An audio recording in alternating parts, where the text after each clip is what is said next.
Meu guia e protetor é sempre o Senhor, que temerei, e sempre será da minha vida vigor, de quem mais recearei. Nos perigos das Nos lutas perigos das lutas da vida, jamais perecerei. Pois o Senhor me guarda, por isso nele eu confiarei.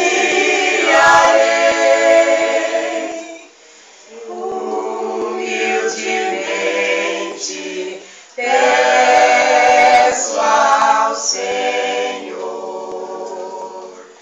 uma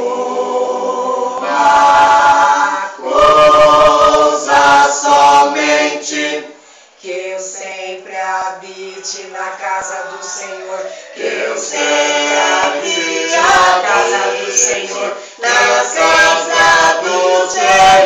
do Senhor, e a sua palavra seja lâmpada, se a sua palavra seja luz dos meus caminhos, todos os dias da minha vida. que eu sempre habite na casa do Senhor, Que eu sempre habite na casa do Senhor, na casa